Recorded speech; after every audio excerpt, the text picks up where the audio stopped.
Thank you. Good evening. Welcome to the October 14th regular meeting of the Lynbrook Board of Education. As always, we'll begin with a salute to the flag. Please rise. Mr. Yeager, please.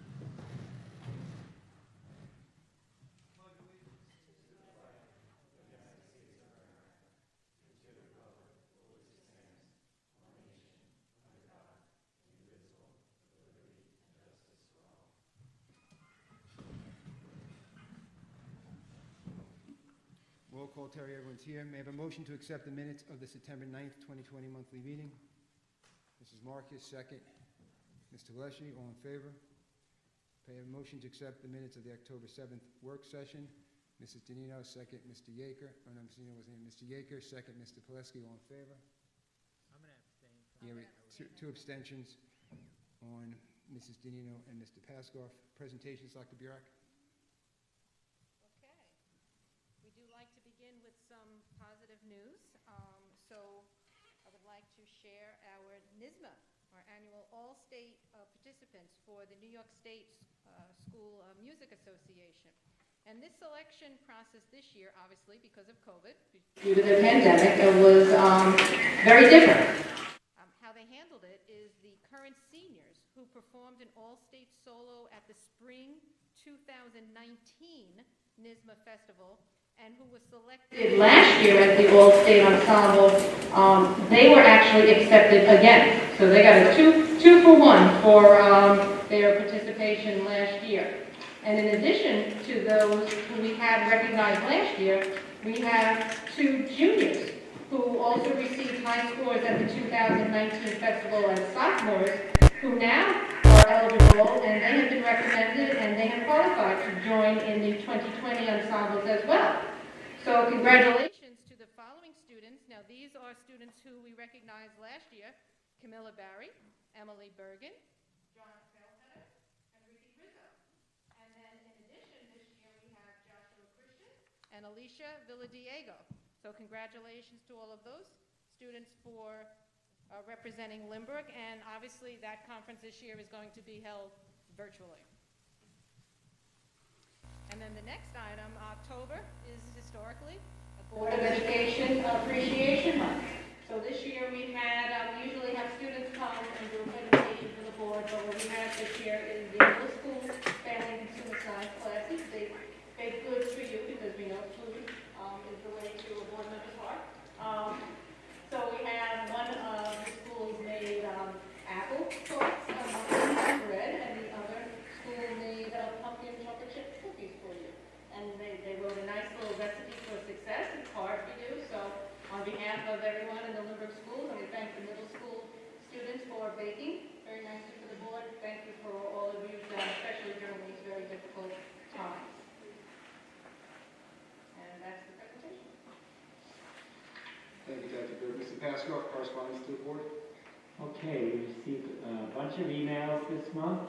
One from a parent regarding field permits, one from a parent regarding fall sports, one from a parent asking why we are hybrid when other districts are not, one from a parent with a question on funding PPE, two from parents regarding class size for remote learning, one from a parent regarding intramural sports, one from a parent praising a teacher for going above and beyond, 11 from parents regarding green gold switch, an email from a group regarding response to COVID-19 and the remainder of the year, and one from a parent with a picture of remote learning.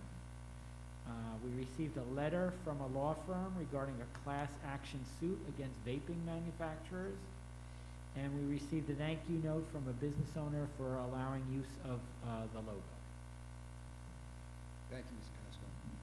Before we move on to retirements, Lynbrook lost a good friend, Chris Pendergrass, who was a great role model for our students, and I thought maybe Mr. Yeager, you could take a couple of minutes just to say a few words around Mr. Pendergrass.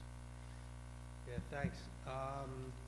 So we got the sad news today that Chris Pendergast, he was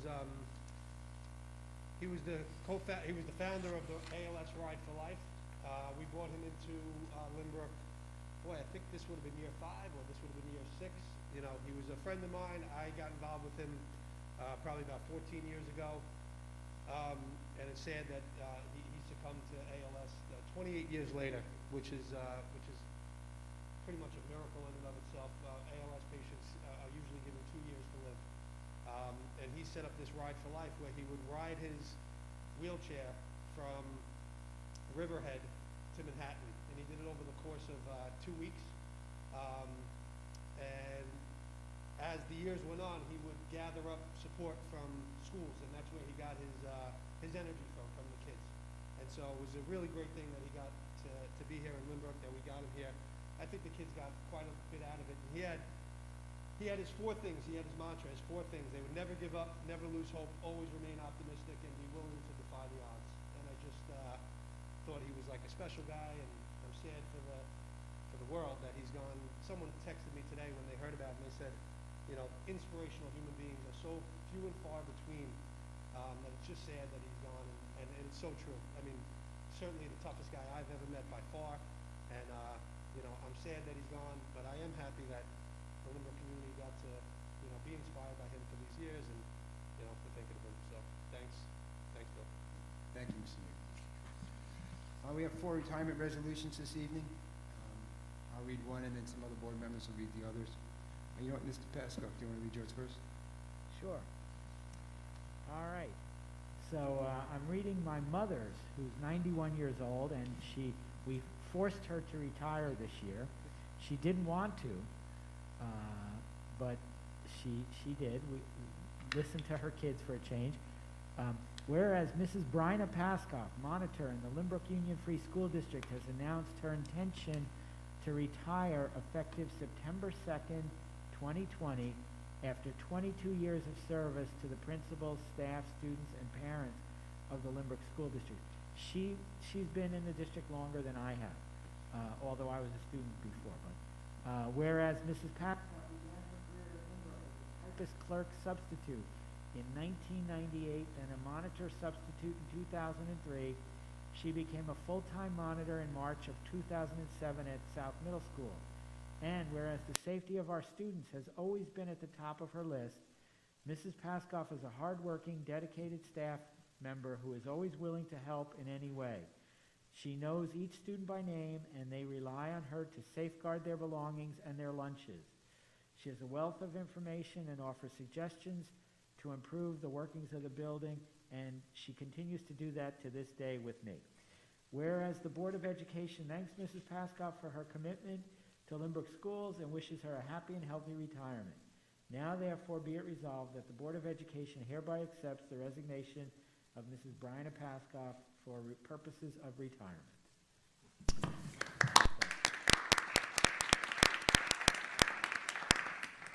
Congrats, Mr. Pascal. Patrick Norcott, whereas Mr. Patrick Norcott, messenger in the Lynbrook Union Free School District, has announced his intention to retire effective September 16, 2020, after 11 years of dedicated service to the students, faculty, and parents of the Lynbrook Union Free School District.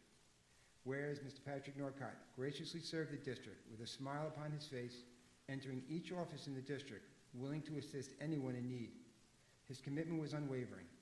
During his 11-year span with the Lynbrook School District, he's proudly served without hesitation during times of emergencies such as Superstorm Sandy and the COVID-19 pandemic.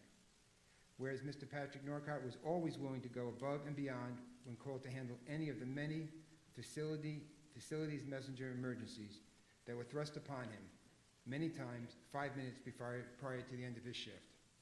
Whereas over his 11 years of service to the Lynbrook Union Free School District, Pat has never missed a day of work. His commitment to the district and his reliability to perform his job were commendable.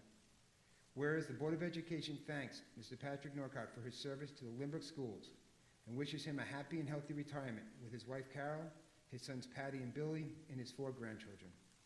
Pat will be sure to enjoy his retirement years, spending time with his family and helping his grandchildren get on the school bus. And now, therefore, be it resolved that the Board of Education hereby accepts the resignation of Mr. Patrick Norcott for the purposes of retirement. Congratulations.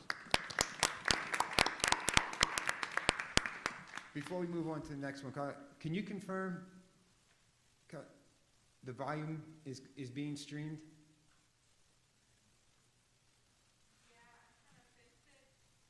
Perfect. Perfect, thank you. Mrs. Danino? Sure. Whereas Ms. Catherine McCall, monitor in the Lynbrook Union Free School District, has announced her intention to retire effective September 3rd, 2020, after 12 years of service to the principals, staff, students, and parents of the Lynbrook School District. And whereas Ms. McCall began her career in Lynbrook as a part-time monitor in 2008, became a full-time monitor in 2014 at South Middle School. And whereas Ms. McCall is a reliable and conscientious worker who takes her responsibilities seriously. She is always willing to help in any way. Once, when a crossing guard was unavailable, Ms. McCall went outside and started directing traffic to keep the children safe. And whereas the Board of Education thanks Ms. McCall for her commitment to Lynbrook schools and wishes her a happy and healthy retirement. Now, therefore, be it resolved that the Board of Education hereby accepts the resignation of Ms. Catherine McCall.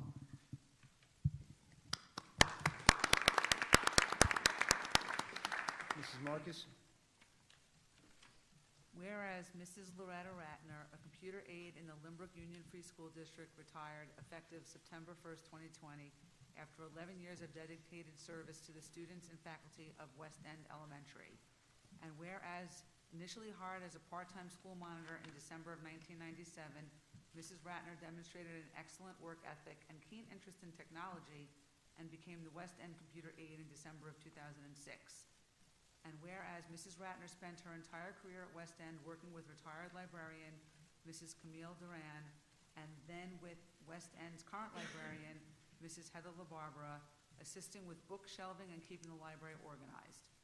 And whereas Mrs. Ratner also did an outstanding job managing the growth of the West End Computer Lab, supporting district device initiatives, scheduling yearly adaptive assessments, and assisting faculty members by troubleshooting technology issues.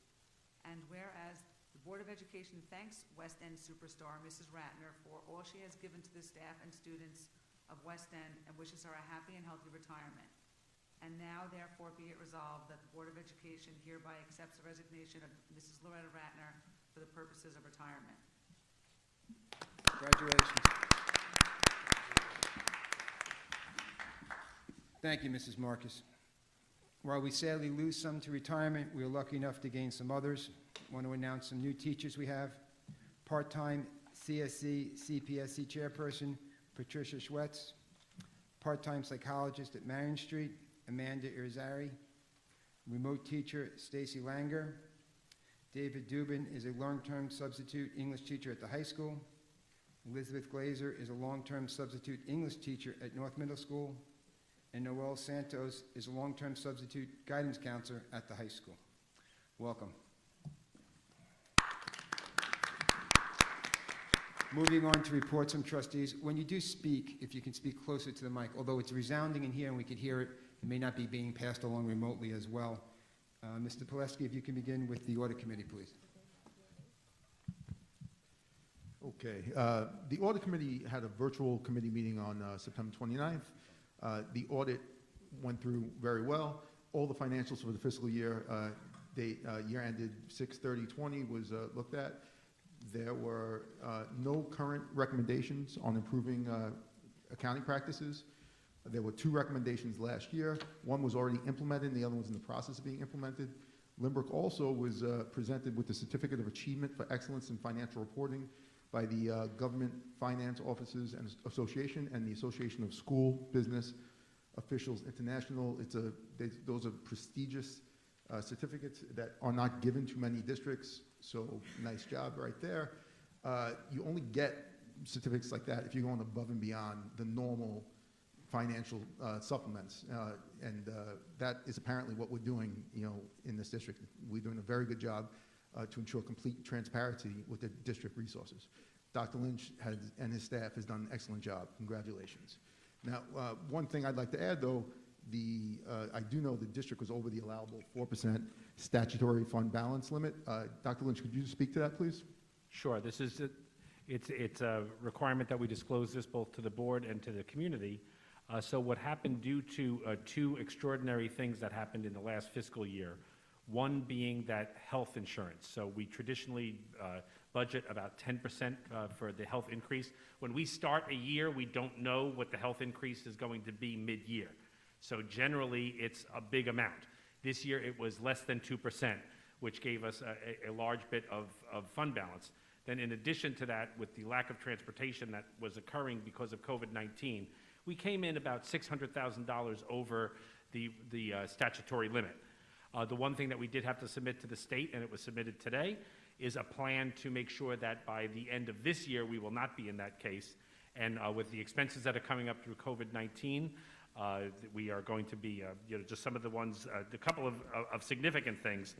One, the town of Hempstead has announced that, as you probably all know already, you don't have to pay your taxes till a month later, which means we don't receive those taxes for a month later. So in many ways, we're saving the ability to need to front load it with a tax anticipation note. So it's actually going to be a good use of the funds.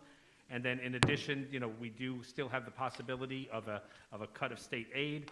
And then our expenses for just COVID-related expenses are, upwards at around $1.7 million. So those are some of the things that I think we'll be very well able to spend down that excess fund balance.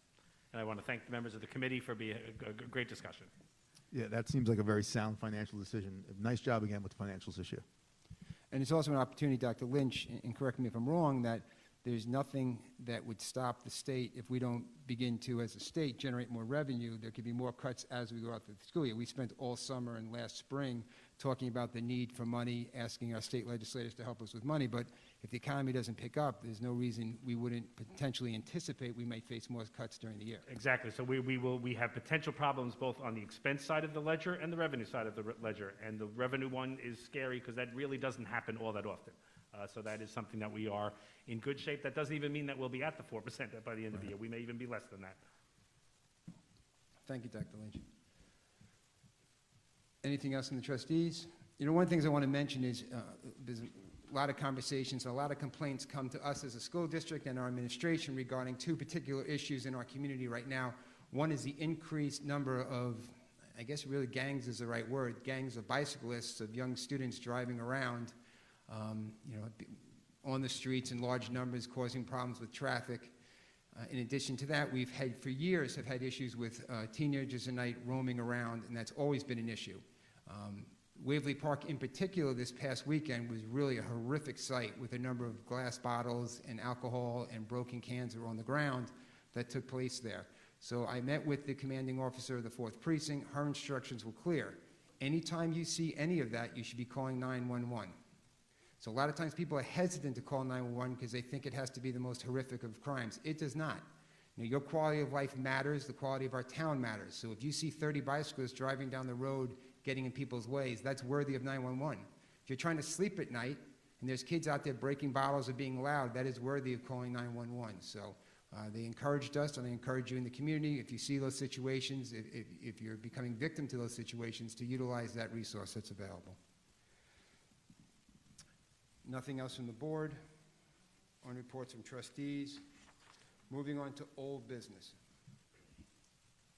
On old business, I think one of the things we should talk about is, we had hinted at it last week, but we're a month into this experiment now. We're 1 month into our reopening plans, and it's important for us to spend the time to evaluate what we're doing. As we did last year when we had enough time to figure out how we're going to reopen, reopening is not enough. We have to figure out what we're going to do, what's working, what's not working. The ultimate goal that we've announced since the beginning of this process is that we want to get all our kids back into school. The reality is that's not what's happening in front of us. So let's not be mistaken, that's not what we want to do, that's what we hope to do, but there's a lot of obstacles in our way from doing that. Obviously, the pandemic is the thing that we're facing. In addition to whatever our plans are, we also have to comply with the executive orders from the governor, the state education department, the state department of health, and the Nassau County Department of Health, which all have restrictions on the different things that we're able to do. In addition to that, we face a community that has different sentiments about what they want to do. Many people want to come back into school tomorrow without masks. Other people think we should never be doing that and it shouldn't be a conversation. We, of course, have to be cognizant of the fact that at some point we are going to be back in school, full-time to the way things were pre-COVID, and it's important that we maintain an evaluation of what we're doing throughout that process. And I'm proud to say that I know our staff has been doing that, has been aware of that the whole time. And I think, Dr. Burek, maybe I have some other things I'd like to discuss on the issue, but if you want to expand on maybe some of the things that we've been doing or some of the groups that have been addressing that issue within the district. Sure. So I know last week, and I'm sure many of you out in the audience are here tonight because of the statement that was made last week about our option to switch from one model to another model. I just want to take everyone back just to refresh everyone's memory again. So on July 3rd, we had issued a survey and we asked, and there was a specific question that if we had PPE and we had safety protocols in place, would you send your children back? And it was, almost 50-50, 60-40. We played a conservative 60-40, and 40% of the respondents said they would keep their children home. Okay, so that information was used when we had the task force convene to decide, and I've been announcing it, over 100 people volunteer for the task force with regard to health and safety protocols, the instructional program, the facilities, many different subcommittees on then developing a reopening plan. And in that, even if 50, we projected, even if 50%, half of that 40% would opt to come back, we would be having a school that would house about 80% of the students. And that's why that plan that we unveiled to the community on August 12th was laid out that way. And then after we laid out that plan, that's when we asked for the letter of intent for parents to let us know exactly, now that you have this, what would you choose? And then much to our surprise, that roughly 80% from day one opted to come in. So we apparently, and I think the task force did a great job in abiding by the DOH guidelines, the executive orders, as Mr. Belmont mentioned, and that's why we had so many people come back, because we did adhere to that, and I think people felt safe. So unfortunately, then we had that short amount of time to put together our classrooms, create those settings for the safe return of those students. And that's why when we did an analysis then on where we had availability, if we had availability, and that's why the unfortunate announcement was made last week. I have to tell you, we all want these kids back as soon as we can. But that being said, and a lot of people have voiced their concern, and I get it, I apologize, I completely understand for that, why you feel that way. Therefore, I think it's time, and as Mr. Belmont just said, we need to continually evaluate what we're doing. So I'm going to recommend that we bring back a task force to take a look now, and we have to charge that task force with the possibility of, if 100% want to come back. If 100% want to come back, what do we need to do now to our existing models to enable all of those people to come back? So if we do that, we ask for volunteers again, and I shared this with PTA Council today. We'll get our volunteers to come back, and once again, the health and safety protocols need to be addressed, the instructional program needs to be addressed, and the facilities subcommittees need to be addressed. So if we come back and we charge them with that task and see what recommendations that they could make for us in order to bring as many people back. Once we have those recommendations, and those groups would have to come back and share those recommendations to the Board of Education, then when we're able to share that information with the people, then we would ask another intent request with this information in mind, would you come back, so that we can get the exact number at that point. We're not going to survey people now because you don't know what the plan would look like, because obviously some of our adjustments would be made based on how many people would come back. So I think that it's time to bring that task force back together, and then even ongoing. Keep that task force meeting ongoing, just to continually reevaluate to see how soon we can bring people back and how we can do it. Well, I think the board was in agreement, right, as far as recommending, let's move forward. But in addition to the process of having the committees together like we did previously, any mechanism by which the teachers, the staff, or the principals see or identify situations that need to be evaluated, it should be a fluid situation where they're able to either feed that information to committee, feed it back to central administration, to whatever they need to do to make those adjustments. So for example, we have 10 minutes between classes. Some people may be experiencing that's too much time or not enough time.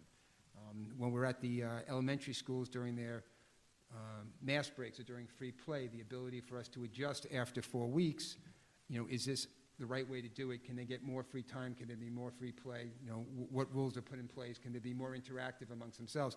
Those are the type of things I think we want to be able to see them participate in and get a sense of all the different protocols that we have. And obviously, as the weather changes and as the data points change, and again, keeping in mind that whatever the state education, and especially the Department of Health, tells us to do, may kibosh anything we're doing, but the process of constantly looking at what we're doing throughout this entire school year is important to make sure we're staying on top of those type of situations as they arise.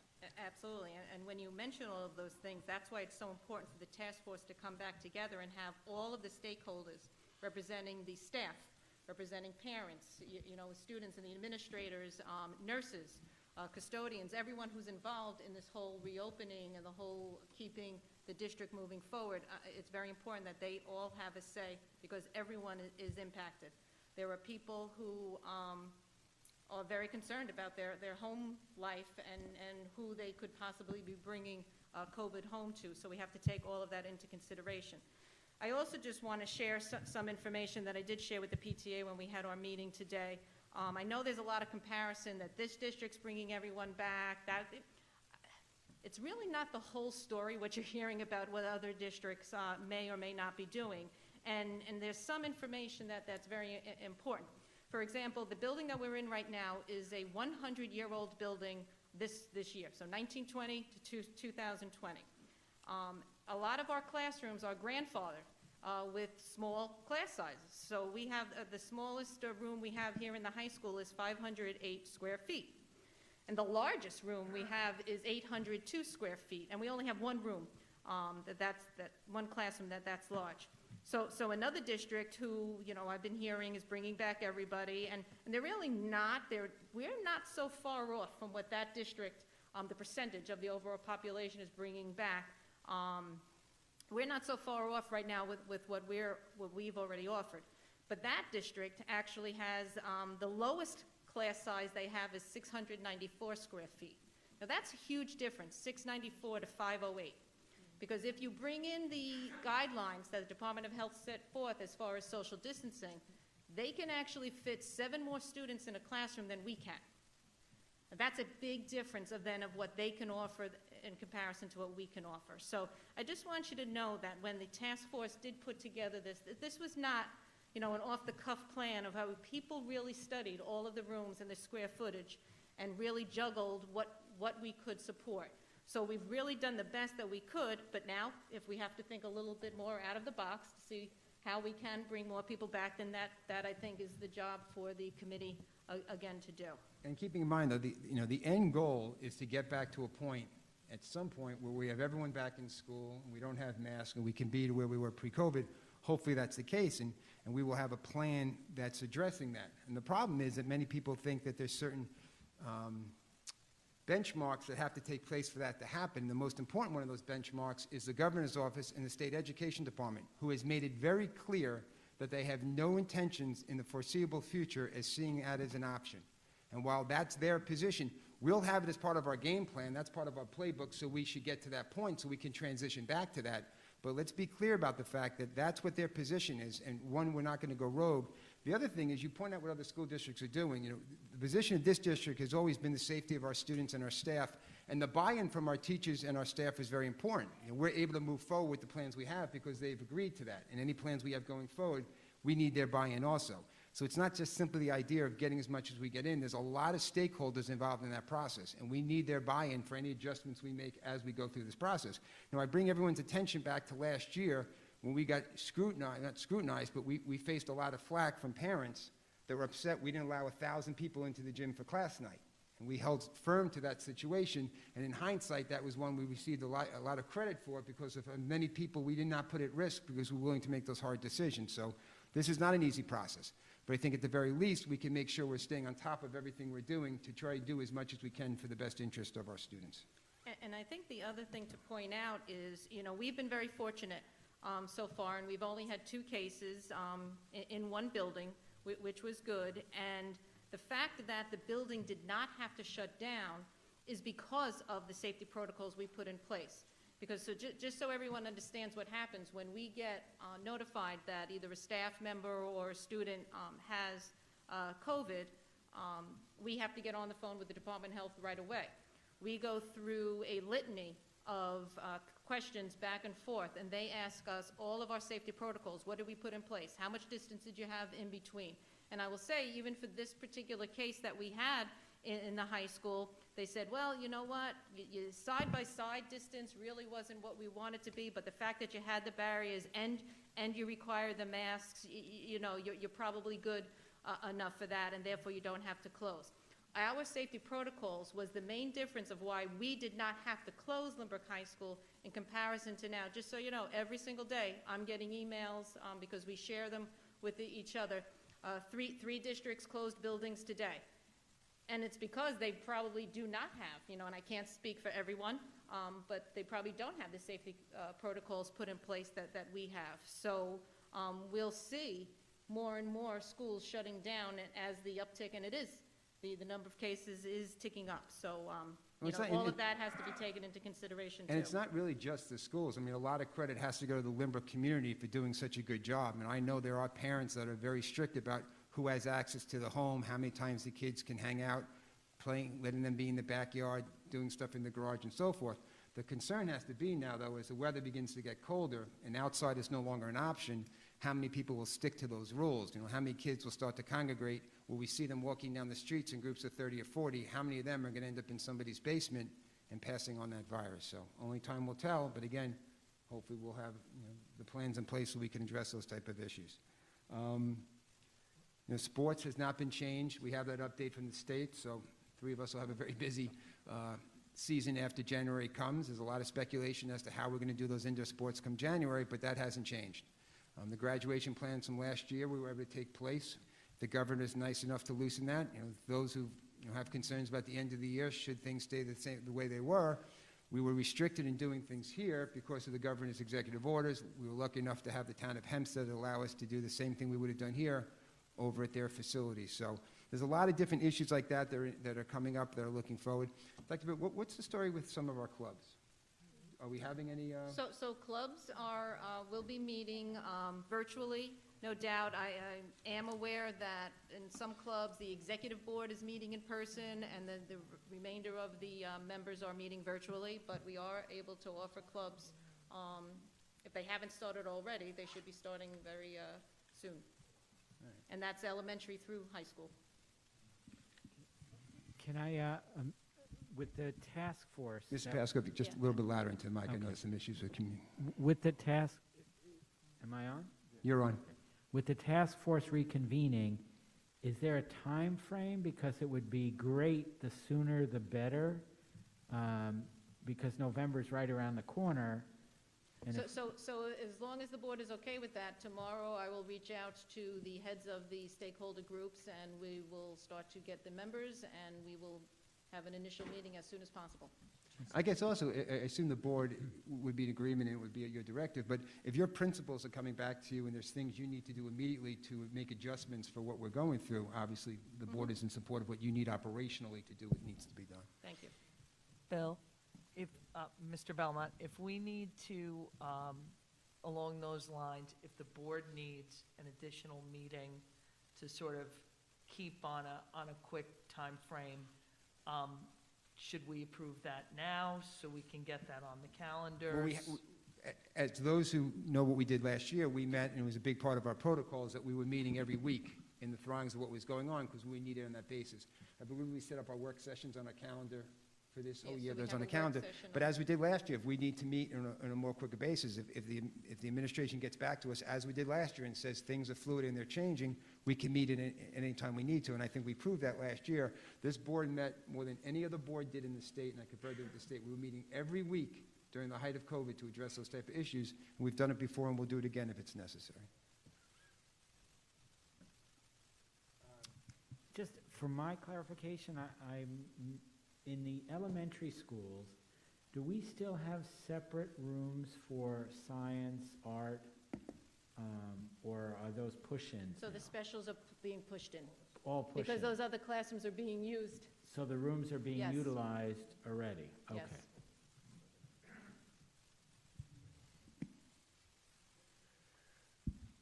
Nothing else on new business. We have no, on old business, I mean, we have no new business this month, so Dr. Burek, the superintendent's report. Sure, so I have some other good news regarding our AP scholars. We already had a press release, and it's been on our website, but I want to formally announce it at a board meeting. We had 112 students honored as advanced placement scholars by the College Board. 59 students were recognized as AP scholars. 25 students were AP scholars with honor. 25 students were also named AP scholars with distinction. So we're very proud of that cohort. That's a large number. So congratulations to all of them. Some of those are graduates now, and some of them are current seniors. So congratulations to all. Reminder that October 21st is National Unity Day. So if anybody is unaware of that, Mr. Paskoff is already prepared. He's got his orange on. The color for unity is orange. So our principals will be working on a special activity. Actually, unity this year more important than ever, since diversity inclusion is one of the board goals, and also the remote learners and the in-person learners. So we're going to be doing something to bring everyone together in a unified manner on National Unity Day. Superintendent's Conference Day is November 3rd. That's before our next work session. So again, we'll be focusing on staff development for our professional staff, and in many of the areas that we've been providing ongoing staff development with technology and everything for our remote learning program. Mr. Pileski, he already mentioned the CAFA recognition, so thank you for doing that. That is something, and you said it perfectly, not many school districts receive that recognition, so we need to thank Dr. Lynch and the entire business office for their diligence. CAFA recognition is certificate for achievement in financial reporting, and as you said, it's for districts that go above and beyond in the information that they provide. So congratulations to Dr. Lynch and his team. Use of field permits. You also heard in correspondence that we received a couple of emails regarding use of field permits. So I think the board is in agreement that we can start issuing some field permits on a limited basis. So we have discussed, and we've already updated our form, and Mr. Martellotti will send this out to the organizations who might be wanting to use our fields. We're going to allow permits for the use of our fields on weekends only and for practices only, because we still want to keep the Lynbrook community safe and not bring in outside teams from outside our region areas into the Lynbrook boundaries. But we feel that that's a start, at least for the use of the field permits. So Mr. Martellotti will be starting that program. And that's the usual organizations that have a particular percentage of students that are Lynbrook residents, school district residents that participate in that. They must abide by the board policy for use of facilities, absolutely. And is that, that's going to be an additional charge to the programs for, So we're going to put security to make sure that social distancing and all of the protocols are in place. So there will be a security guard, and that will be charged back to the organization for the use of that security guard. Similar Absolutely. to the custodian to open the bathrooms? And we're not going to allow bathroom use. Oh, okay. Yes. Curriculum update, Dr. Belekas? Oh, thank you, Dr. Burek. As been mentioned a few times tonight already, I know that this school year it's very important that we continually look at our plans and our practices to make sure that everything is current, up to date, and in the best interest of students. To that end, at the elementary level, a cross-section of our original remote instruction committee met yesterday to revisit the full remote plan that we developed back in May. If our elementary students have to pivot to a full remote setting for a few days or for an extended period of time, we would like to maintain our current student schedules. You know, back in May, we had discussed the possibility of having a very different looking remote schedule. You know, having lived what we've lived now, we think that that might be more confusing for the kids than it's worth. So what it would mean is that all their current services and specials would remain fully intact and occur at the same times that they typically occur in the cycle right now in person. And the classroom teachers would engage with their classes in the various formats during their assigned times. So during the assigned times for the classroom teacher right now in person, They would have similar things going on at home where they'd be able to address the students as a whole group, in small groups. They'd be able to do individual conferencing, independent work, etc. In order to help families manage the schedule, we'll have the teachers post what the schedule is for the class on the learning management system. So for the youngest students, that would be Seesaw. For the upper elementary grades, that would be Schoology. And we'd also make sure that the teachers were reviewing those schedules at the daily morning meetings. We also realized, too, that the first couple days when a student is brought home, if we do have to go home, the parents need some kind of guidance to be able to get their children onto the classes. So we will be developing a one-page reference sheet and distributing that to assist parents and students joining their classes should the need arise from the remote schedule fall. So, thank you. And I think that's important that we keep that in mind. So there was a committee in May, as Dr. Balekis mentioned, and they decided that if we were forced to go to a full remote, that would be in the best interest of the elementary students to handle it that way. But once again, now that we've lived a month and a half, they realize there is a better solution, so they're going back. So that's when I say we're constantly changing, we're making adjustments, and we're trying to do what's best. So those are the things that we'll continue to share with people, really just in an attempt to make it as beneficial for the students and the staff delivering the instruction. So. Can I ask a quick question? I remember in the spring we had mentioned technology that had been ordered for some of the younger students. Is there any update? I know everything because of COVID is behind. So. Yeah, so we had our first 650 were delivered just last week, so that puts us in good shape. That's half of what we've ordered, and then the other half is still on its way. But those are being prepped right now, and we hope to get them in the hands of the little kids very soon. Dr. Balekis, how are the new learning management platforms? Are they? I think we got one email or from a teacher who was appreciative of the learning management platform. Has there been any other feedback of any consequence, either positive or negative, on those? It really depends on the day, to be honest with you. I will tell you in general, I think that people are appreciative that we do have a structure now. We do have a hub where, basically the function of the learning management system is organization. So it gives a uniform way for everyone to access information throughout the district, which, back in the spring, we didn't have that. There was a hodgepodge, a lot of emails going back and forth, and there was a lot of parental involvement to try to keep their kids organized. That's what the learning management system is doing for us. There have been, unfortunately, and I know that folks have received messages, there were 2 days where the learning management system was having hiccups on their end. Unfortunately, I think that all of the technology companies are seeing usage that they've never experienced before. So there are times where they need to go down for a brief period of time for maintenance. Thankfully, each one of those times lasted approximately an hour to an hour and a half. So it wasn't like it was an all-day thing, but obviously when you're starting to use something and becoming reliant on it, it is a little frustrating. So we did share folks' frustration with that. But in general, I do think it is helping.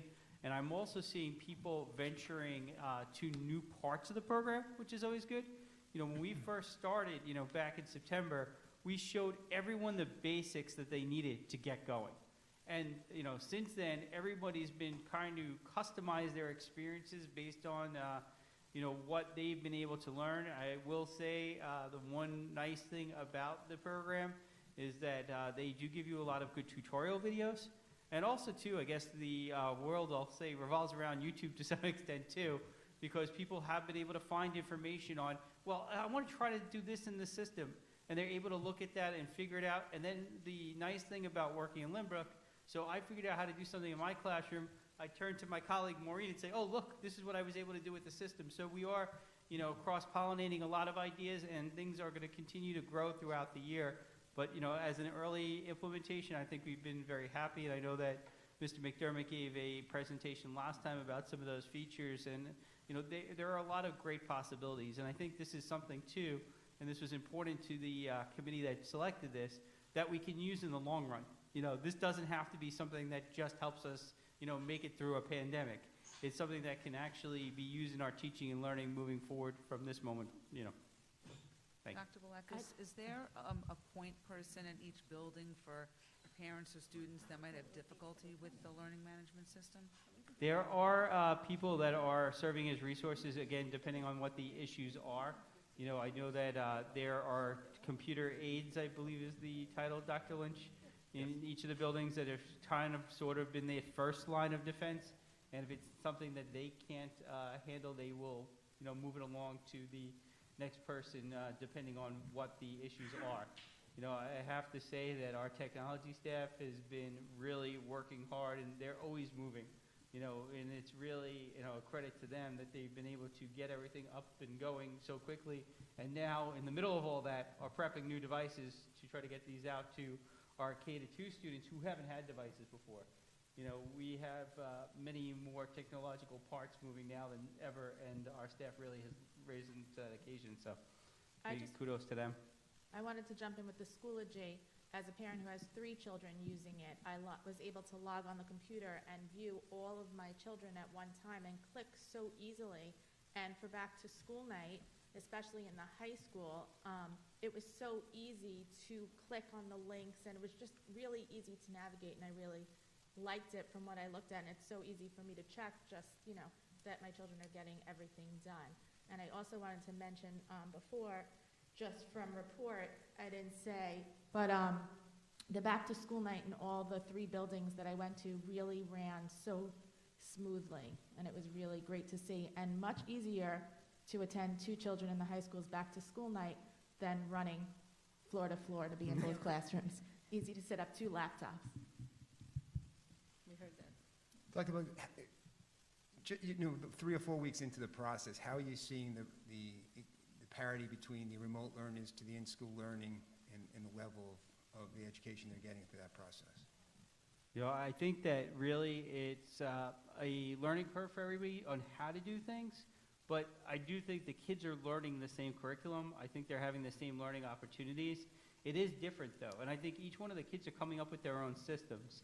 When I've been watching classes, you know, I've watched classes in person, I've watched online classes, I've watched teachers teaching in a room with children in front of them only.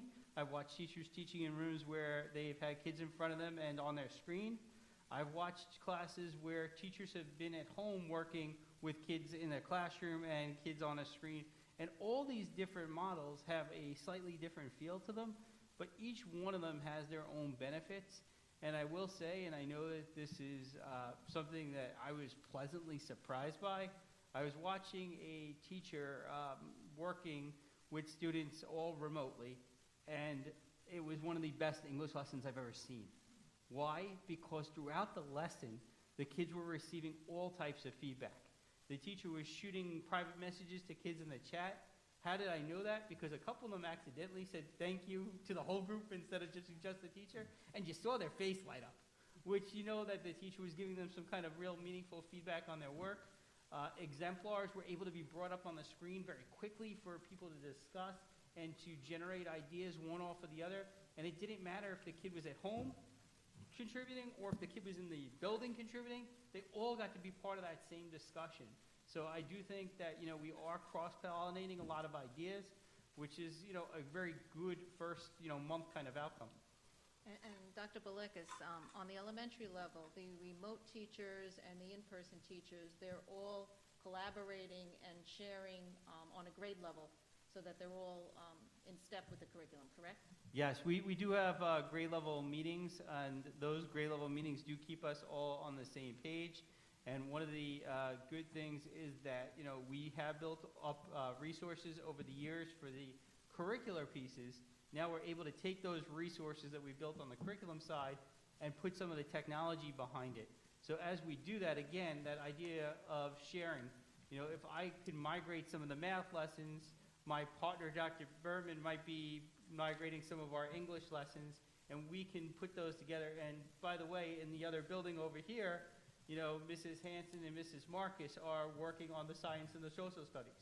And using all these collaborative tools that we have available to us, we can share those lessons across buildings too. So there's a lot of great opportunities with the technology. And again, once we build these type of things, we could use these technological resources next school year, regardless of what the world looks like. Now, that, makes me think of an interesting point, that when we do the survey, after figuring out what our next plans and our transitions are, we want to make sure we send that to both, all the different plans, whether you're remote or in school, because that may impact how they view things at that point also, which is interesting. Thank you, Dr. Price. Thank you. Just also, before we get into capital projects update, I just realized on use of field permits, I'm sure that Ms. Marley will be, he will be sure to let them know about our rules as far as social distancing and masks, where in the past, while the document and the indemnity and the rules are the same as far as what they need for the application, they will be advised of the consequences and the requirements to maintain that. It will be on the application. Thanks. Yes. And the last item is capital projects update. So we have the two big projects that are still going on. The Waverly Park elevator is coming along, and we still hope to see that done by next month, by November. I walked this site on Friday, and it's really starting to look like a building.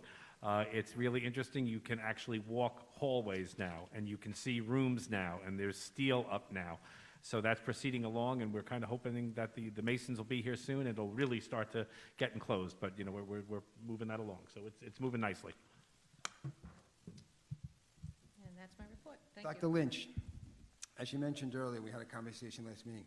The structure in front of us with, I don't want to say it's brown because I'll get yelled at, whatever that color is. Yeah, Depends how the light hits it, yeah. Lucabon? I'm not going to try and pronounce that word.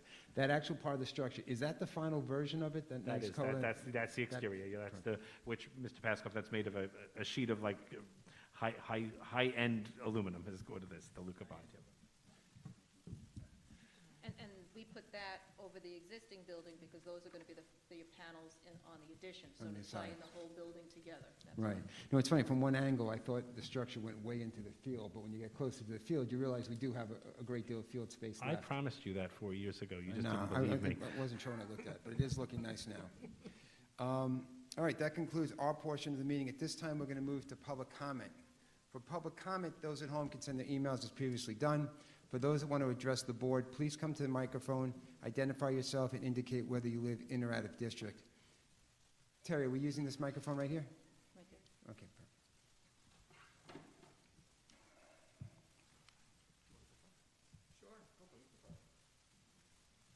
Good evening, everybody. My name is Parker Ramsey. I live at 25 Flint Road in East Rockaway. My children are, I have a child in the middle school, and I have a child in the third grade. I'm here to express my outrage that of the mishandling of the virtual option. The communication to families was, if we selected the virtual option, the caveat was you can return to school after the first term. And that was what weighed strongly in my decision to allow my child to be home. I had disagreements with their mother about it. These kids have been home since March. And so it appears that some mistakes were made to communicate to us that we made an offer to you with a caveat that would weigh heavily in your decision, and now we're changing those conditions. And your child can't go back to school indefinitely. It's not equitable. Where is the transparency?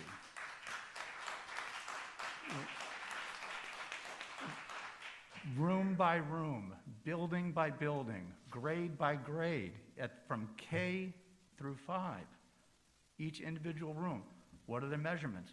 What's the capacity? If you were off by 18% or whatever the numbers were, are you guys over capacity in any of these rooms? Where's the information to the public, to the parents? We made a decision for our daughter based upon information given to us by you. My understanding is that the role of a school board is to ensure that the district is well run through the creation and updating of policies, and that you're responsible for evaluating the superintendent's performance on a regular basis. This is a storm. We have a responsibility as a society, and it's guaranteed by law to provide a free public education to all students, to all children of school age. You guys mishandled this in a gross manner. It will not stand, and we will not rest until it's rectified.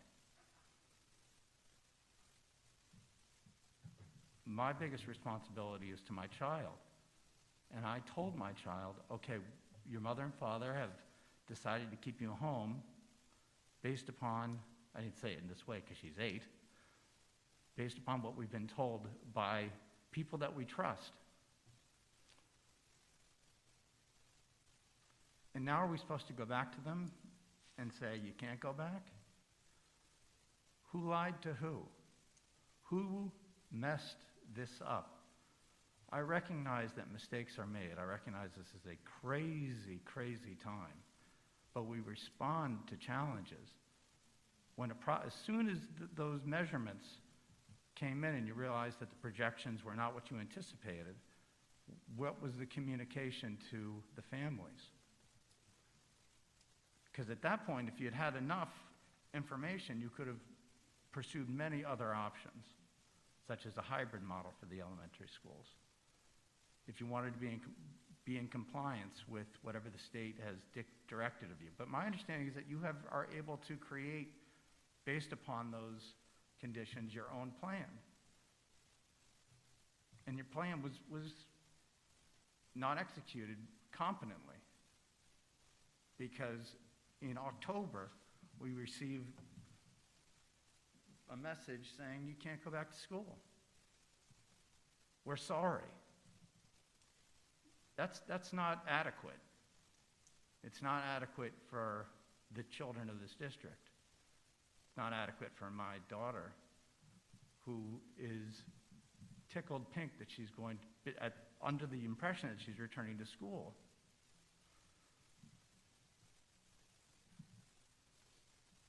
This is a storm, and there's going to have to be some better response than what I've heard this evening. Thank you so much for listening.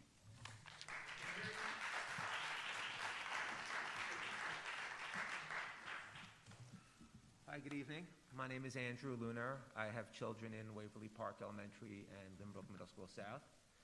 I think you heard from the last parent just how important this issue of getting the kids back in school is to this community.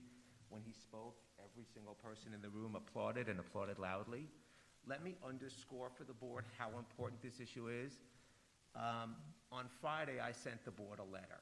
It was from myself, but it had a schedule of names attached to it.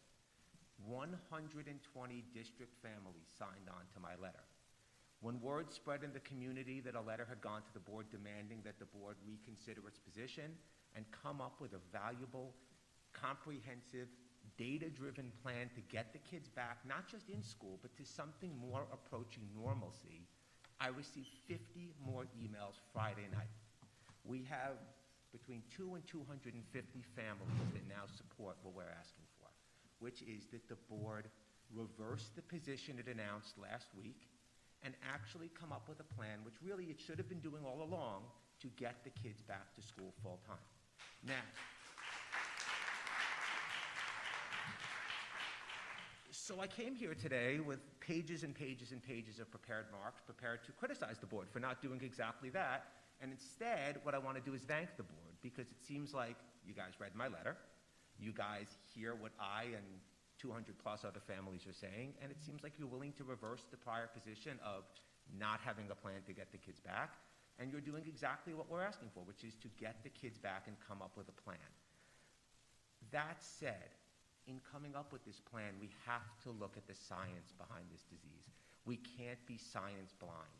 And what I mean by that is, I'm not going to argue whether COVID is dangerous, not dangerous, masks are good, masks are bad.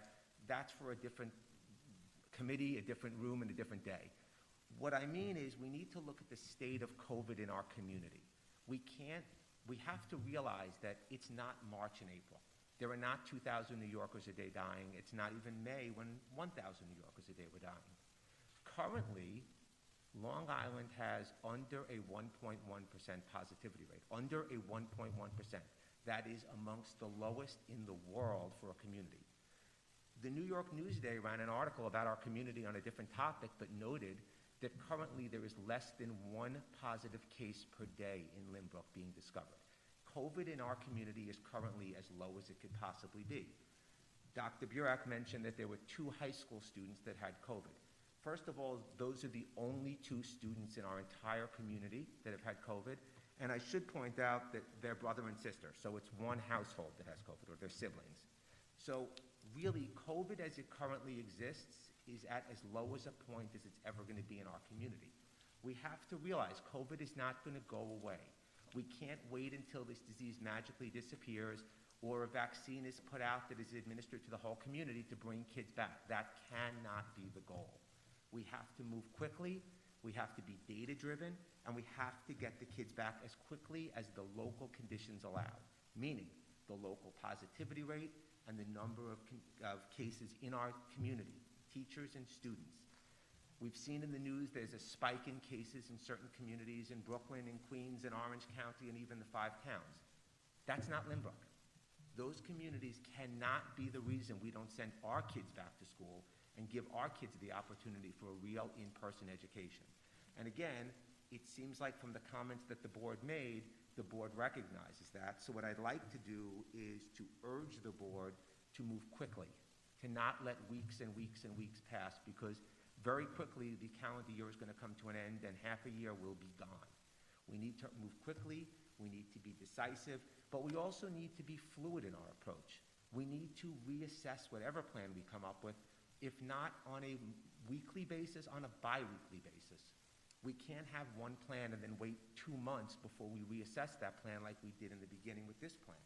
The plan that you guys came up with to get kids back was a good plan for August. It's not a good plan for October. And that's why I want to urge the board to move quickly. Now, the board said you're going to form a committee or you're going to recall the committee to come up with a reopening plan.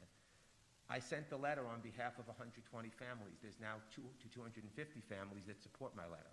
Someone from our delegation needs to be on that committee. I volunteer myself to do it, and I'm happy to do it. But we need... I think the committee needs to include representation from, as the board has said, all the various contingents. We need someone from Waverly, someone from Marion, someone from West End, South, North, High School, Kindergarten Center, teachers, custodians, administration, but it needs to be a nimble enough committee that could actually move quickly. It can't be a committee that's so large that it takes weeks and weeks to get anything done. So what I would ask the board to commit to today is having that committee in place before the end of the calendar month of October, have a first meeting before the end of the calendar month of October, and have a plan by the first week in November. Can the board commit to that? The board's not going to make a commitment at this time to your question along those timelines. Okay, well, that's what we're asking, and I believe many people would like to see something done immediately because, again, and I'm not criticizing the board, I'm appreciative of the fact that you guys have done a 180 on the position announced on Wednesday after receiving our letter. I'm appreciative of that, but again, I need to urge speed. We cannot let weeks and weeks go by.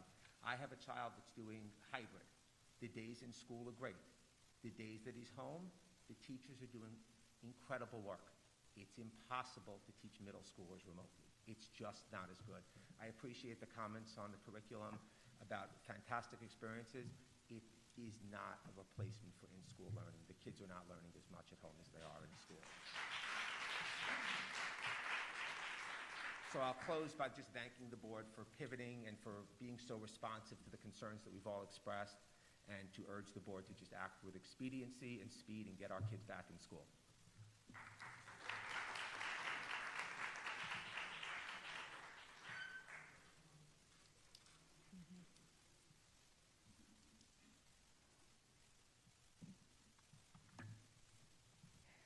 Good evening.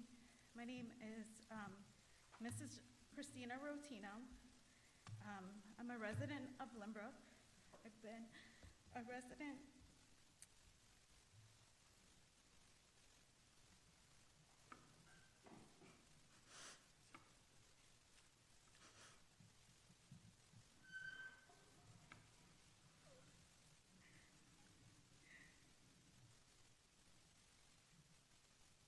for many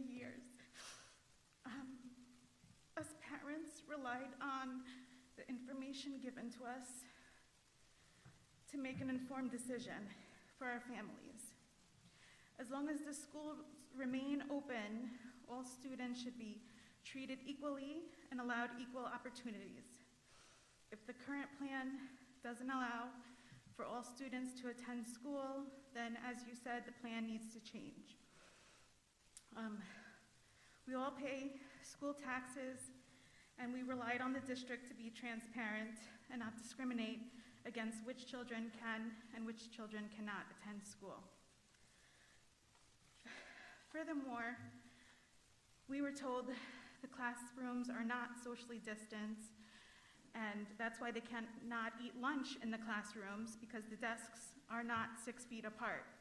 And therefore, that is why we have the dividers and the masks in place for all staff and students.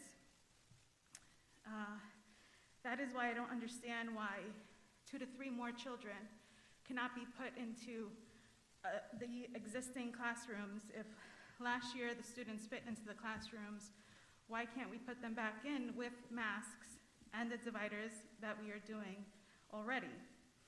According to New York State's reopening plan, it says if social distancing cannot be accomplished, just masks and the dividers should be used. It doesn't say 18% of the student body cannot be allowed back into school. And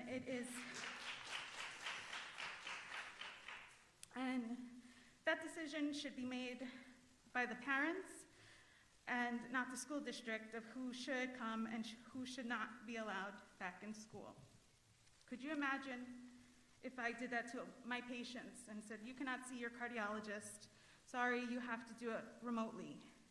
Anyone who has done a remote class or session knows how difficult that can be to get the same amount of help or information. Now add in a 5-year-old or a 7-year-old, where we spent most of the time, can you hear me? Can you see this? Can you sit down? Can I go to the bathroom? Can you hear me? It is very frustrating, and then the focusing, and they're missing out on their peers. The bottom line is they all deserve to be back in school if their family does so choose by November, as previously stated by this board. The students are already academically behind because of the spring trimester and should not be penalized further. This will forever impact their academic foundation and negatively affect their mental and emotional well-being. They must be allowed back in to be with their teachers and peers. Thank you.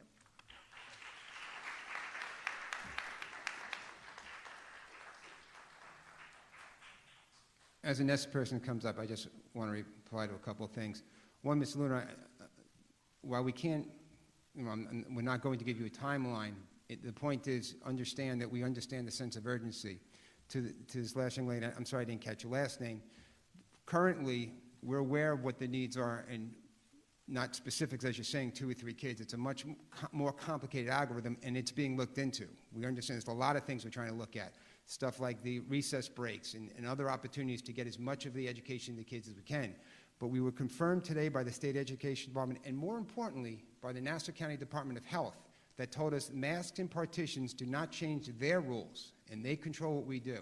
So to your point, if we had the partitions and the masks and we can go to the old school way of doing classes, it would be much easier for us. They've made it clear that's not an option. But that's not precluding us from doing what we say we're doing and trying to figure out how we can work those different classes. So the most important thing to understand is we understand in a multitude of issues, not just the kids in class, the curriculum, the clubs, the activities, our plans moving forward. Those are things that we understand, and those are things we are beginning to look at.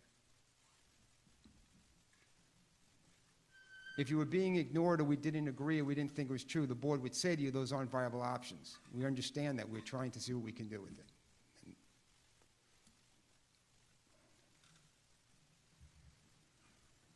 Hi there.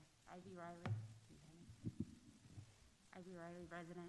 I sent an email, but the questions that I sent in the email, I sent the email late, I apologize, were not answered, so I have a few questions.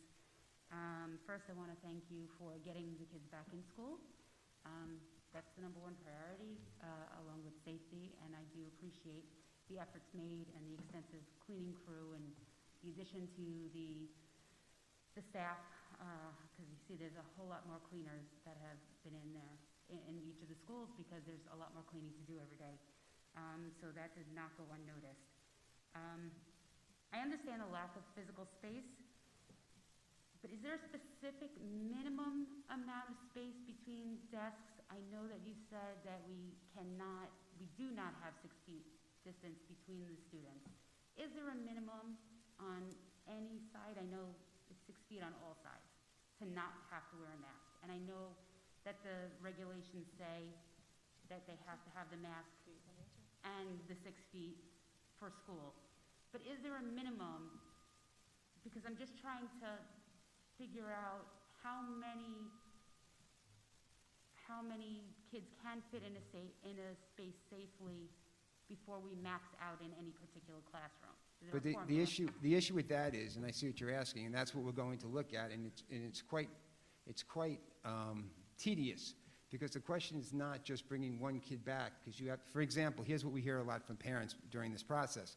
My kids just had their class, there's only 6 people in that class, why can't there be more in there? What they don't understand is that next period, that same teacher will have 18 kids in the class. Or on the other day, or the A to L day, or the M to Z day, that class will then be filled. So the process is not as simply as saying in one class. It's a great deal of work that we're in the process, administration's in the process of gathering to see where those needs are, where the interest of coming back is, and where it can be filled on that schedule. So it's not just a question of saying, drop that kid into the class. Everything is like a domino effect, and that's the process of what we're going through now to try and figure out where it can go. Right. Now, I understand that, but my question is not that. It's what is the maximum number of desks you can get in any classroom so that at any time that you have a period with that maximum number, you can have it full? Am I not missing Yeah, that? so we'll talk, when the Facilities Committee met, which is part of that task force, the state did change guidance midstream in the summer. So we were using the metric of 3 feet that was recommended by the Academy of Pediatrics. So that was not a state guideline, that was a medical opinion that was issued. So we were using the spacing of 3 feet desk to desk to fit the maximum number of children that could fit in the classroom, and that was our metric. The state then did a change kind of right before the school year began, where the measurement was they clarified, and the clarification was not desk to desk, but person to person. So now under that metric, we're not at 6 feet, we're probably closer to 5 feet at this point. So then that, I believe, is what Dr. Burak's whole point is. The Facilities Committee has to get back together. We have to put this data together. We have to put all that onto the table, and we have to say, okay, the Academy of Pediatrics, is that a good measurement to use 3 feet to 3 feet? Is there another measurement that we would use? Are we comfortable with putting desks right up against each other? You know, those are the choices that have to be made, recognizing that the people that chose to send their kids to school did so because in August we said it was 6 feet, 3 feet desk to desk. So other people may choose to make other choices. And I think that's really what we're talking about. The committee work really needs to assess all of that again. As you've said, it is October. It is not August. And I think there are these facts on the table, and I think that's exactly where Dr. Burak, what she's charging the committee I'm on, which is facilities, to take another good hard look at that. So just an observation, using them for an example. I see the sideway view of the polycarbonate shields, and they're not protected against each other, and they're next to each other. Maybe if somebody was right in front, they would be protected. But looking at this board, I don't see any purpose in the shields. So I'm wondering if shields and masks are necessary at this point, and it might not be something you can answer right now, but can the committee reconsider, and I know they were very expensive, but they are very overwhelming. So if there's a way we can at least maybe remove the shields in certain classrooms, and I guess my suggestion is, can we go into this next phase on a classroom by classroom basis? I am not underscoring how difficult and how large of a task this is for anybody, but I am saying that every child is important. and every single child in every single classroom should be considered. So if there are only 8 children in a classroom, and that can be spaced apart in a safe distance, maybe that's the classroom you take the shields down. There's not going to be equity in every classroom under COVID. I understand that. However, I am also thinking about what the last few people said, and yes, we do have a right to an education. Remote is not ideal under any circumstances. I also have a middle schooler, and I hate it. But I am thankful that we have something, because something is better than nothing. But I think we're beyond the something versus nothing situation right now, which is why I'm trying to at least address, for purposes of understanding where we stand. I'm wondering if you reached out to anybody, or if there is a way we could reach out to anybody to see if the state can help, or anyone else can help fund rental of temporary space. I specifically, personally, spoke to Senator Kaminsky's office today and told them that we need money because we have these PPE mandates. How about all the other unfunded mandates that you talk about all the time? We need money. I know that there is no money left unless we're paying for it in our taxes, and we don't want to do that. So is there a way to get more money to possibly look at renting temporary space so that the children that right now don't have a place might have a place in less than a month from now? If Senator Kaminsky could write you a check, that would be very helpful. You know that we go to the senator's office all the time and ask for money. And even prior to COVID, he had said he was going to get more money, he was going to get us more money, and then COVID hit, and then not only did we not get that additional money, we're looking at a potential $2 million shortfall on the revenue side. So there's no money. When we say there's no money out there. As I understand, we talked about, earlier in the year, we talked about portable classroom Correct. space and things like that, and Dr. Lynch, you told us really the state wasn't approving anything like that. Yeah, so they look upon it as temporary tenting and permanent structure. So the more close you get to permanent structure, which I think is what Ivy's referring to, the more it has to be a real building, and it has to go through real building review, and you have to provide toilets and waste lines, and it starts to get to be a major tantamount to an addition at that point. But certainly the Facilities Committee did look at that early, but that was, we decided to go. And then just the one thing Ivy had mentioned, the read of the state regulations is, and I believe this lady just read, when social distancing cannot be maintained, masks and barriers are there. So that's kind of where we got that idea. Okay. And then the other thing that you had mentioned, I also think the other variable that comes in here when you look to the science is that time gets into the addition. So the other thing that we're very conscious of is that children, elementary students, are present in the classroom for an extended period of time. So distance is one thing, number of children is another thing, and then time is another variable. Again, I take the points very seriously that we need to re-look at those variables, but we need to look at those variables safely. And that's kind of what I think where we were coming through. And if you're contacted by a contact tracer, those are the specific questions that they ask you. I'm just thinking that a lot of the schools use trailers. It's considered temporary, not permanent, and they do provide bathrooms, or sometimes not, but that's what a lot of the schools that have lack of space are doing. So maybe that's something to look into. Obviously, it's not cheap, nothing is. But if we can get another group of kids into a physical space, we should really be looking at every avenue, so I just wanted to... And that's fine. Certainly, we can make that part of the committee's charge. It was the last time, and we can certainly look at it again. And just one other interesting thing on the money side. So we have the pot of money that is kind of the most famous is the CARES funding. So just to let you know what this district's allocation is, $105,000 of which that money must also be shared with our 2 non-public schools in the district. So we have to allocate some of that to the Chabad and some of it to Our Lady of Peace, which then leaves us somewhere around $98,000. Just to let you know, the state of New York asked me to withdraw my application temporarily while they start to talk a little bit more about the rules surrounding non-public school participation. So there's a political battle going on in Albany, or actually maybe at the feds level, I can't keep track all the time, that literally has that money in I think it will come, but it's in a holding pattern right now. And that's one pot. There's another pot, which is FEMA, that I'm working on. So that we're looking to exploit all of those possibilities, but the state's in a hole. You know, they don't have it to give necessarily, and I think that's some of the issues here. So money, you know, and that's where I am happy to say we have reserves. We've been doing the right thing for a lot of years, so there are things that we can do to make things appear, but, you know, I don't know where the money, anything else would be coming from.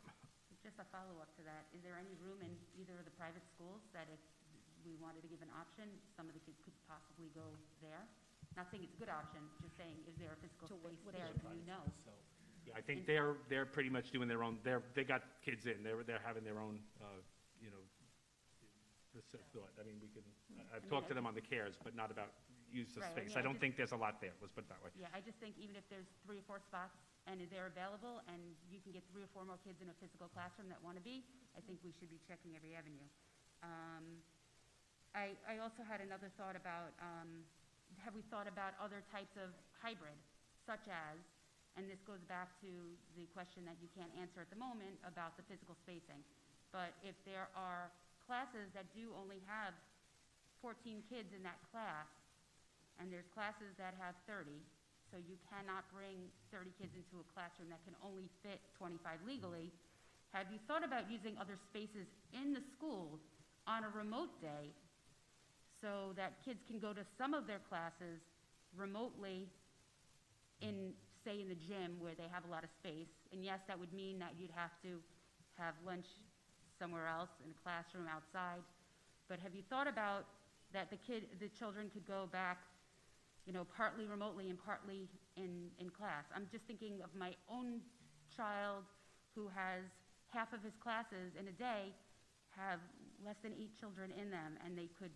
have, you know, easily fit the entire class, and then his core classes, which cannot. On that same note, you have some of these teachers teaching remotely. So if teachers are teaching remotely, it doesn't matter if they're in the same classroom. So if you have to split one class of 30 into 2 rooms, then is that something that could be done? I mean, obviously you need another aide to be there, but if we're accommodating the teachers, we should be able to accommodate the children too. So Ivy, you know, we appreciate your suggestions, but think about what you just explained and how confusing what you just explained was. Now think about it for 900 students in the high school and the juggling that would be per section all day long. 10 periods a day. We have 100+ teachers. We have over 100 classrooms. How much individualization and juggling that would be on a daily basis? I'm not saying it's easy. I'm just saying, is it possible? I'm just putting it out there because my point that I'm trying to make here is that we should be looking at every possible alternative to get these kids back in school. I will tell you, yeah, we have looked at the kind of model, you know, but not for massive classes like you were saying. You know, one of the things that was said at the microphones during the summer, we talked about some special education students that were in blended programs and trying to bring them back every day to their classes.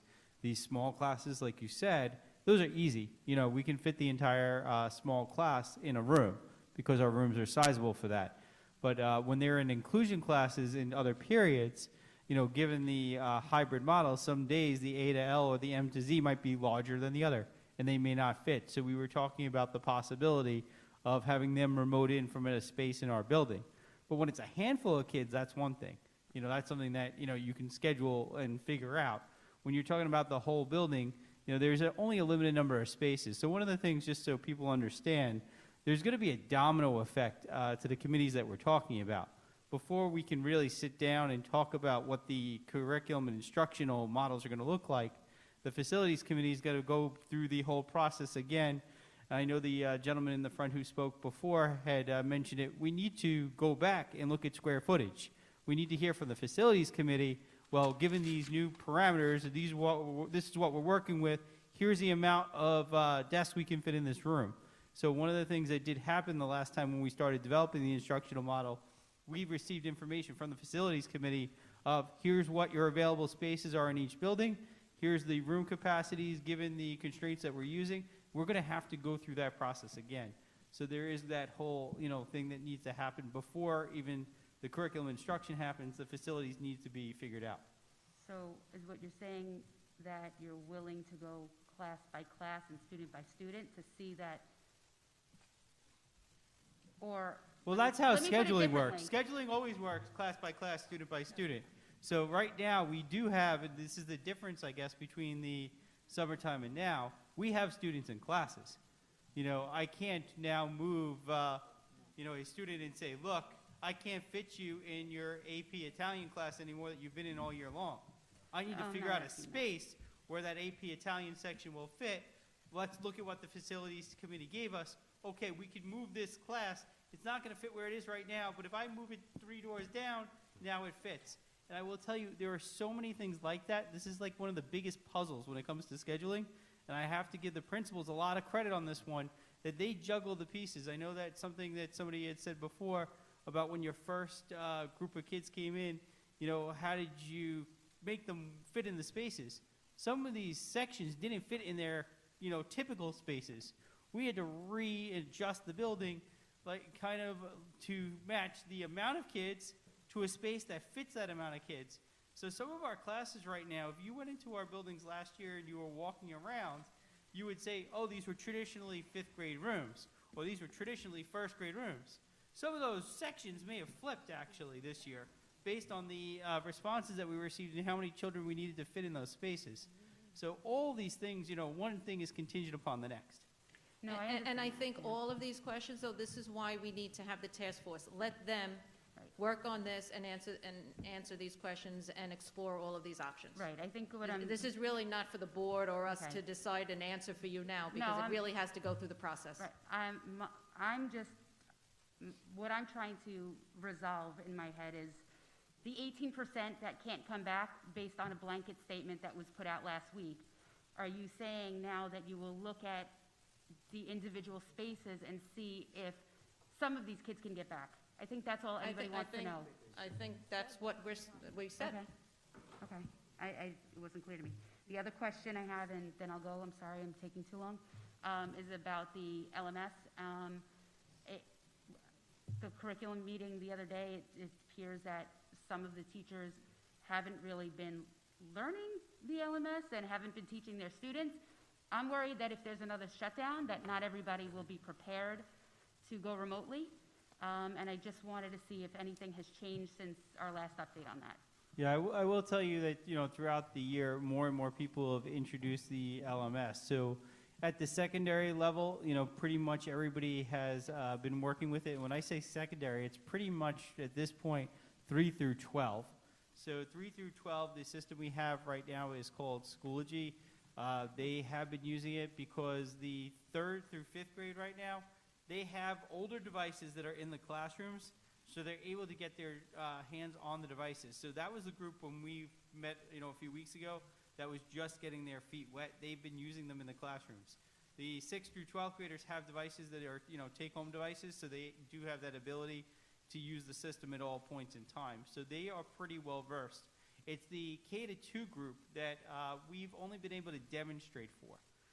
The Seesaw platform is a lot easier to use. It is a learning management system meant for small children, so it is not as complex, and it doesn't do as many things, but it doesn't need to do as many things for the younger children. So they haven't had that full immersive experience yet because they haven't had devices in their hands. It's been demonstrated by the teacher. So I'm not going to say that they're as fully trained, but one of the things that will be happening shortly, the devices that Dr. Lynch mentioned before that came about a week and a half ago, those are the devices for our K-2 students. So once our tech department finishes imaging and we can start deploying them out, we can begin to train those kids directly on a device. So all this stuff is a process. It's moving, though. I see them training the young ones. I have a first grader, and he's come home, and I could see that he's learning how to use the systems. They're practicing in class. He came home, with a worksheet today that I saw. It had Seesaw. It was just like a picture of the apps to know what to recognize, and he'll be able to be so much more independent than he was in the past. Thank you very much.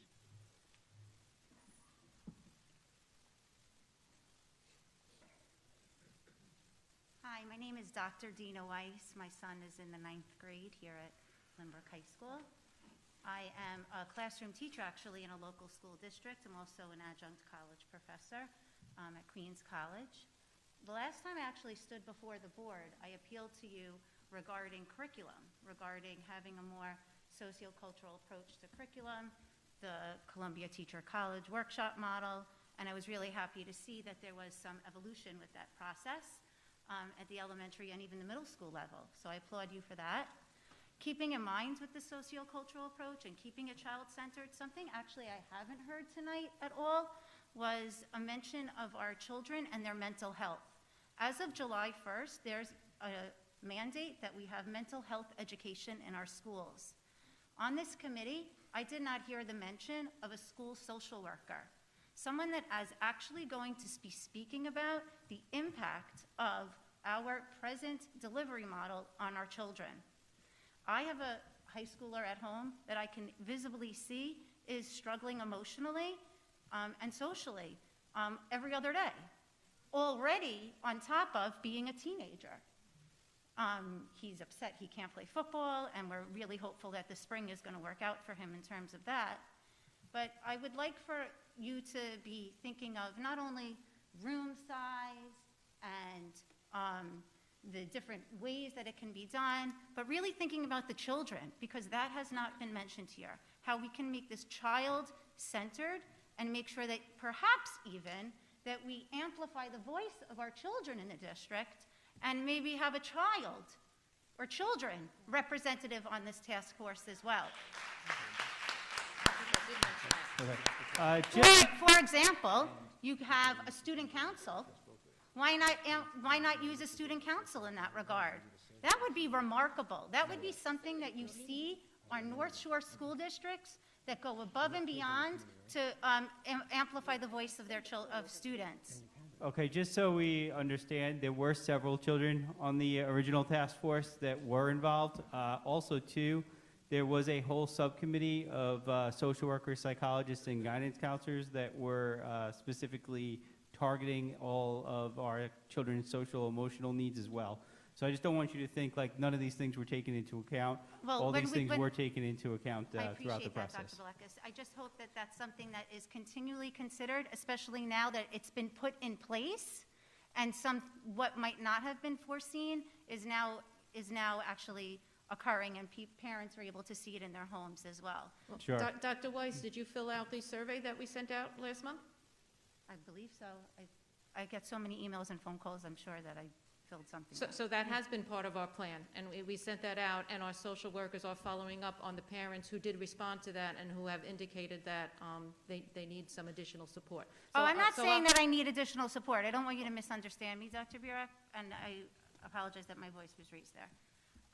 It's that tonight, no, I haven't been hearing anything up from the child's perspective and what this experience is like. I mean, we've heard emotional reports from parents, but really to understand what it's like to be a child today in 2020 and what that experience is like for them going through this, hearing that they cannot return to school, hearing that it's every other day. And it's not only, I'd like to just add, it's not equitable the every other day, because with days off, the M through Z's, in my opinion, have not had as many times in the building as the beginning of the alphabet as well, and inequity among that.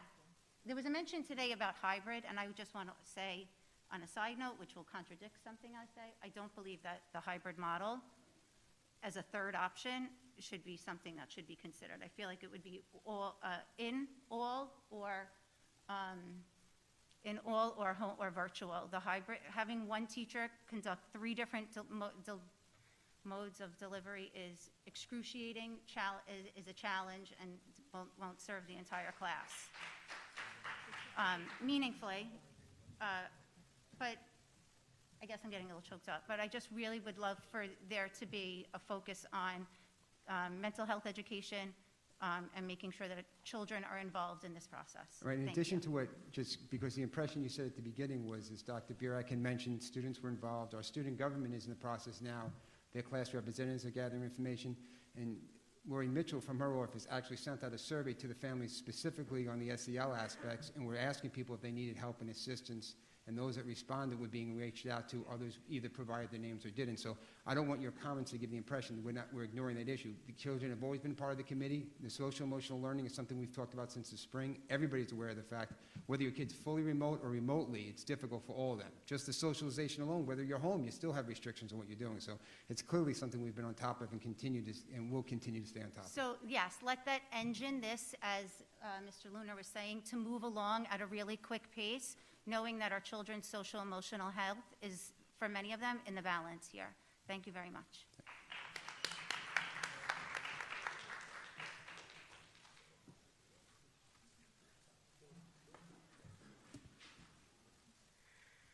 Nope, no more questions. Good evening. I'll make sure you can hear. My name is Matthew Becker. I have 2 students in the high school, one in South Middle School and one in Waverly Park. Just gonna open up my phone here real quick, so I have some notes I want to make sure I don't miss. I first want to start by thanking everyone here.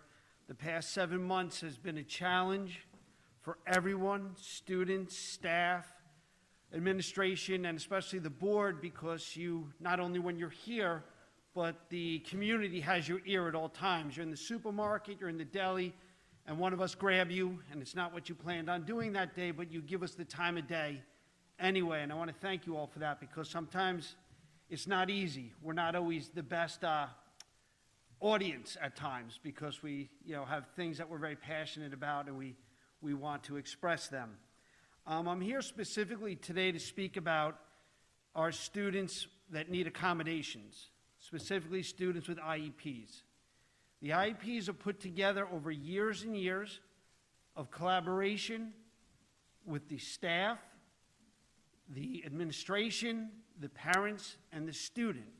And it's put together because those students need something extra, because they need it to help them achieve and get along in school.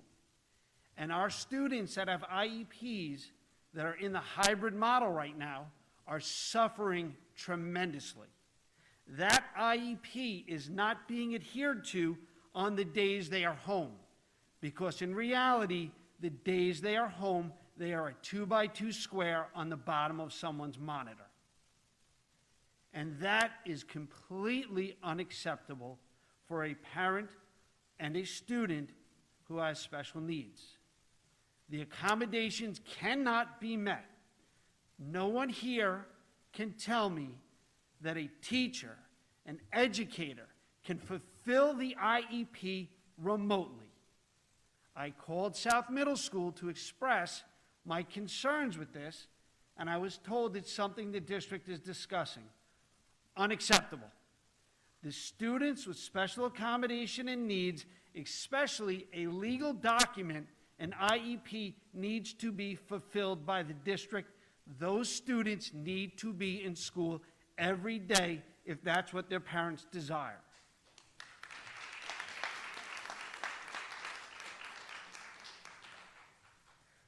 Imagine, if you will, a student that has ADHD sitting at home for 7 hours in front of a computer screen with no supervision.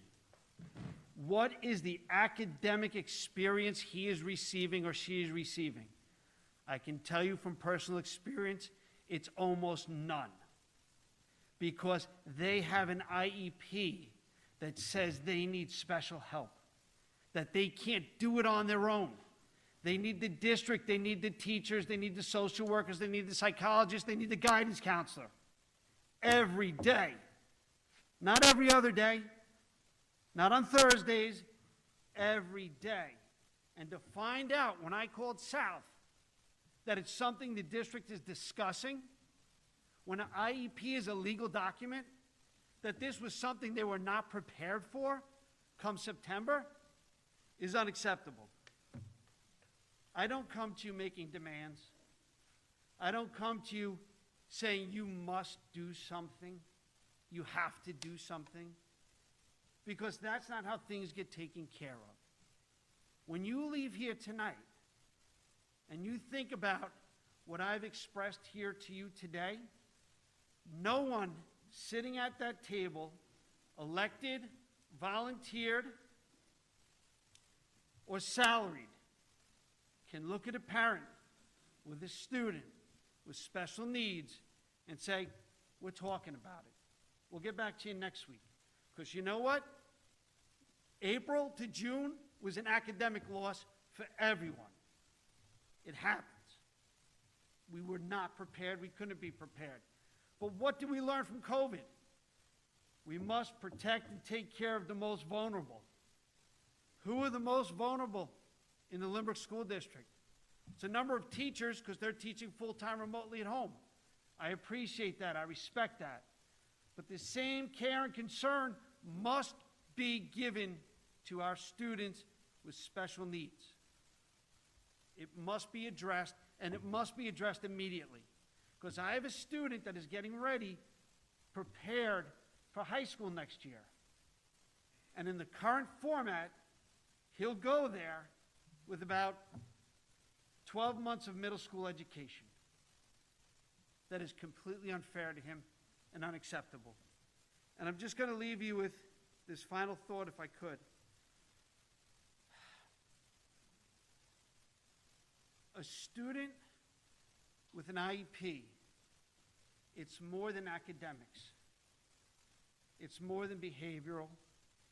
It's more than social. It's more than emotional. It's all of it. It's every bit of it. So it's just not his academics. It's just not his emotions. Just not his social interactions with adults and students. It's the entire puzzle. And we're not completing it. And a student with special needs, when he doesn't get that or she doesn't get that, they recede, they go back. I have 2 daughters that can teach themselves, thank goodness, they're so gifted. And they can adjust on the fly and they can do it. Years and years are put into an IEP.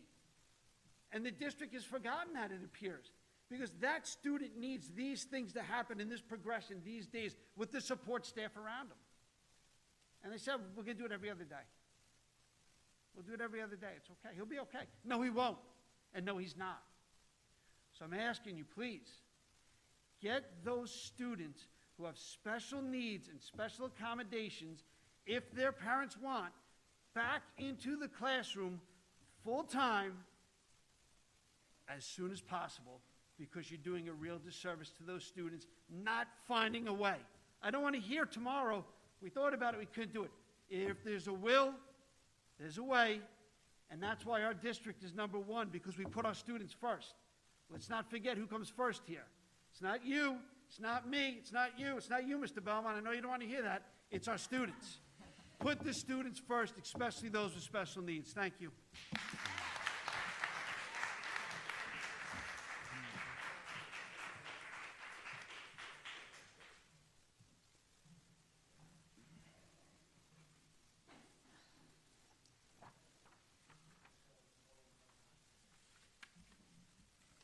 I'll be brief. Good afternoon. Good evening. I'm Dan Gallagher. I'm a parent. I have one in Marion Street and 2 at South Middle School. I'm a signatory on Mr. Luner's document. I endorse its contents. First, I'd like to thank the board, administration, students, faculty, and staff for all your efforts. Notwithstanding all the hardships faced in the spring semester, you have collectively accomplished really an admirable start to the school year. Now, the rest of my notes I don't have to read anymore because, as Mr. Luner said, and I thank the board for recognizing that restarting the task force is really the right way to go here. So I'm encouraged by that decision, and I thank you guys for it. I would like to reiterate some of the previous sentiments, that the school community is anticipating progress towards lessening the current restrictions and moving quickly towards a positive yet still safe learning environment. I want to encourage you to move expeditiously to return to normal instruction that is inclusive of all students. And I'll just close up with thank the board and the administrators again to opening up the task force. And I pledge my time to volunteer if I can assist any way in working towards some solutions. Thank you. Thank you.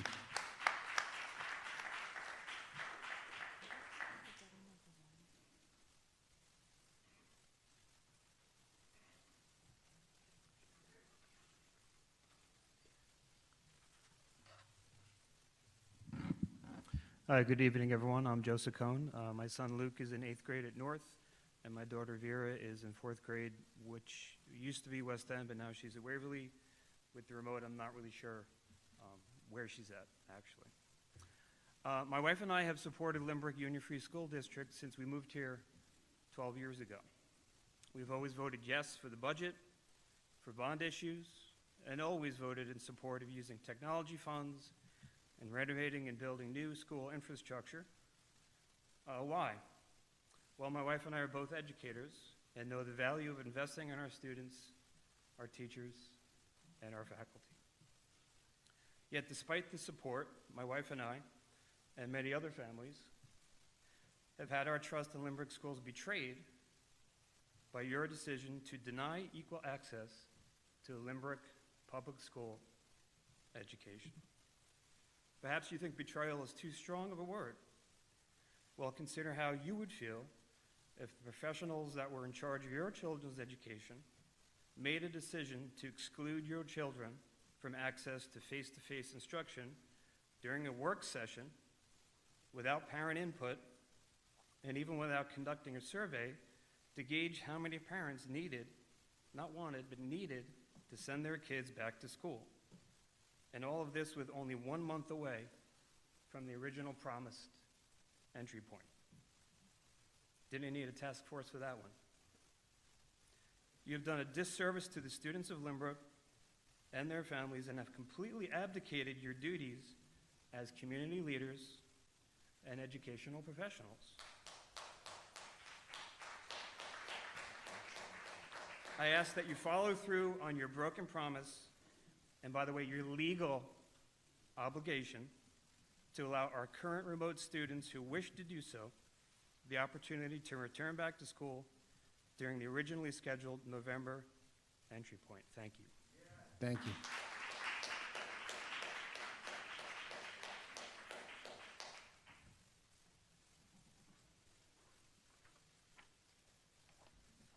Seeing no further questions from the present community, word question by email regarding redistricting. The answer is at this time the board is not discussing the redistricting of our current school population. Moving on to donations, the Lynbrook Board of Education gratefully acknowledges a grant of $4,500 from the Italian American Committee on Education for the purpose of supporting foreign language instruction at Lynbrook High School, and a donation of picnic tables and benches valued at approximately $2,000 to be used at the Waverly Park Learning Garden from the Waverly Park PTA. Superintendent's recommendations, I'd like to ask for a consent agenda on resolutions 2010-C9 through 2010-C19, 2010 NC12 through 2010 NC24, and 2010 G9 through 2010 G33. May I have a motion, please, Mrs. Marcus? Second, Mrs. Hanson. All in favor? May I have a motion, please, to accept the consent agenda? Mr. Pascal, second, Mrs. Danino. All in favor? Thank you. There will be no executive session afterwards, so we'll conclude this meeting. Everyone stay safe. We'll see you at our next meeting. Good night.